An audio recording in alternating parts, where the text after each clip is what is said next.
Sir अपना नाम परिचय बताएं। महेश्वर सिंह, ग्राम रामपुर, जनपद चंदौली, विकासखंड बरहनी।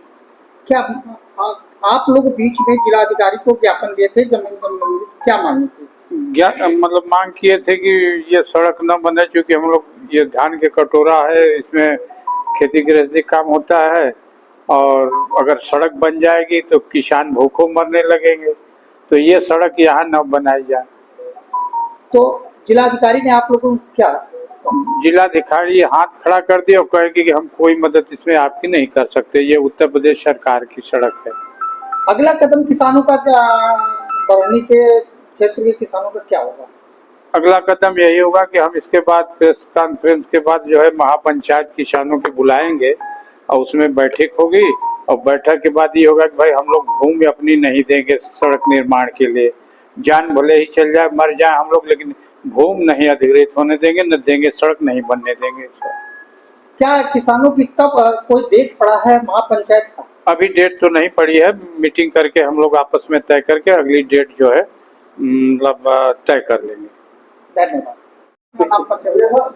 हमारा नाम सुमन सिंह अन्ना, ग्राम किरेगा, विकास खंड बरहनी, जिला चंदौली के रहने वाला। सर क्या मामला है आप लोगों का ये नरवन में सड़क को लेकर? हम लोगों का मानना यह है कि ये जो रोड बन रही है इसकी ऊंचाई 15 से 20 फुट की है, और हमारे सिर पर बंधा जो बना है, तमाम पानी जो है कर्नासा नदी में आ रहा है, तो इससे हमारा 18-20 गांव जो है जलबुर्द हो जाएगा।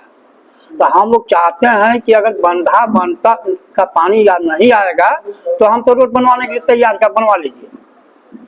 अगर रोड बनता है और बंधा का पानी नहीं रुकेगा तो हम लोग रोड नहीं बनेंगे। उस रोड में निकासी कहीं नहीं है।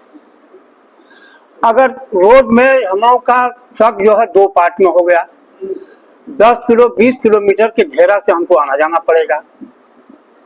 तमाम समस्या हम लोगों को है, और हम लोगों को सबसे पहले बात यही है कि यह रोड से हमारे धान के कटोरे का अस्तित्व खत्म होने जा रहा है, और हम लोगों के परिवार के जो लोग हैं, बाल बच्चे जो हैं, हम लोग तो जो विरासत पाए उस विरासत को हम लोग पूरा उपभोग किए, लेकिन मैं अगले बच्चों को क्या हम विरासत क्यों देंगे?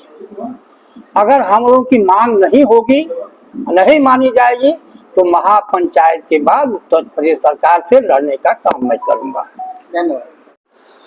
आप अपना नाम परिचय बताएं। मेरा नाम अरुण सिंह, ग्राम भतखरी, ब्लॉक बरहनी, जिला चंदौली का रहने वाला हूँ। आज बरहनी विद्यालय में आप लोग काफी किसान जुटे हैं, इस पर क्या कहना है? आज हम लोग जो सरकार की योजना एक बिंदु एक्सप्रेस आ रही है हम लोगों के जिले में, उस योजना के अंतर्गत सभी जो गांव प्रभावित हो रहे हैं, जिनकी जमीनें जा रही हैं, वो पूर्ण रूप से कृषि भूमि है, और उस रोड का न क्षेत्र के जनता को कोई लाभ मिलना है, केवल कृषि भूमि हम लोगों की अधिग्रहित होनी है, जिससे हम लोगों के सामने रोजी रोटी का संकट होगा। एक नरवन धान का कटोरा कहा जाता है, और यह भूमि अधिग्रहण के बाद किसी के पास भूमि 2 हिस्से में बंट जाएगी, खेती करना मुश्किल हो जाएगा।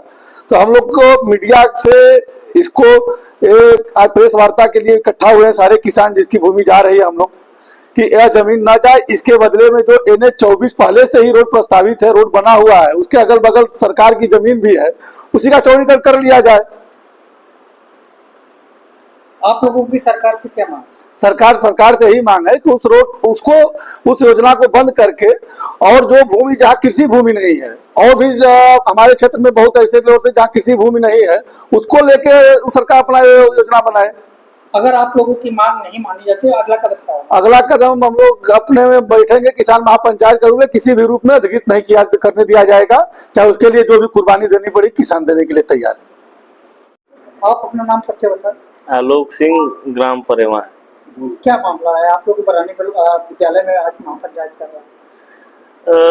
सुनने में आ रहा है कि यहाँ बिंद एक्सप्रेसवे निकाला जा रहा है, धान का कटोरा है ये क्षेत्र। तो हमारी मांग है सरकार से कि भाई धान के कटोरे में बहुत ज्यादा रोड की क्या जरूरत है? ऑलरेडी रोड है, जमनिया से सैदराजा रोड है, उसी का चौड़ीकरण आप कर लीजिए। ये जो भारत का सबसे ज्यादा उपजाऊ भूमि है धान का कटोरा, उससे छेड़छाड़ की कोई जरूरत नहीं। अगर आप लोगों की मांग नहीं मानते हैं तो अगला कदम क्या होगा? ऐसा सवाल ही नहीं है। हमारे प्रधानमंत्री जी और हमारे मुख्यमंत्री जी किसानों के प्रति बहुत चिंतित और बहुत जागरूक रहते हैं। यदि ये बात उनके तक पहुंच गई कि नहीं, यहाँ विंध्य एक्सप्रेसवे से किसानों को घटा है, तो जरूर इस पर विचार करेंगे और इसका कोई और विकल्प तलाश करेंगे। वो जमीन पर रोड बनाया जाएगा जहाँ की कृषि योग्य भूमि कम हो, नुकसान न हो किसानों को।